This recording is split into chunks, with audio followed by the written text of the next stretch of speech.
আজকে তোমাদের সাথে একটা অনোখা কেকের ডিজাইন শেয়ার করুম। অনোখা বলার কারণ হলো যে আমিও জানি না আজকের কেকের ডিজাইনটা আমি কি বানিয়েছি। তোমরা যদি জানা থাকে অবশ্যই কিন্তু আমাকে কমেন্টে জানাবে।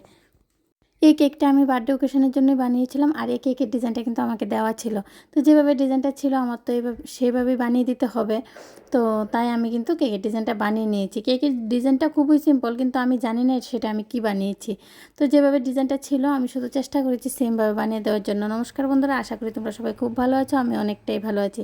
তোমাদের সবাইকে জানাই অনেক অনেক স্বাগত। নতুন আরও একটা কেকের ভিডিও নিয়ে চলে এলাম আমি পিঙ্কি কেক এন্ড কিচেন থেকে। তো আমার কেকের মধ্যে দেখো ফিনিশিং দেওয়া কমপ্লিট হয়ে গেছে। আর আজকে কিন্তু আমি হোয়াইট কালারের ক্রিম দিয়ে ফিনিশিং দিইনি, হালকা একটু ইয়েলো কালারের ক্রিম দিয়ে কিন্তু ফিনিশিং দিয়েছি। জাস্ট ক্রিমটার সাথে এক ফোঁটা ইয়েলো কালার অ্যাড করলে কিন্তু এই কালারটা চলে আসবে। তো এখন দেখো আমি ড্র করছি, আর ড্র কিন্তু আমি চকলেট জেল দিয়ে করছি। আমি জানি না এটা কি, তোমরা যদি তোমাদের কাছে যদি জানা থাকে অবশ্যই কিন্তু আমাকে কমেন্টে জানাবে। কেকটা অনেকটাই সিম্পল, কিন্তু ডিজাইনটা কি আমি বুঝতে পারিনি। দুই সাইডে কালারফুল কিছু বেলুন ছিল, সেগুলোও দিয়ে দিলাম। আমার কেক বানানো যদি তোমাদের থেকে ভালো লাগে অবশ্যই চ্যানেলটাকে সাবস্ক্রাইব করে পাশে থাকা বেল আইকনে ক্লিক করে দেবে।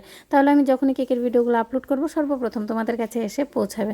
তো আজকের মতো এই পর্যন্তই। নেক্সট টাইম নতুন আরও একটা কেকের ভিডিও নিয়ে তোমাদের সবার সাথে আবারও দেখা হবে। সবাই খুব ভালো থেকো, সুস্থ থেকো, অনেক অনেক আনন্দ থেকো। তোমাদের সবাইকে জানাই রাধে রাধে।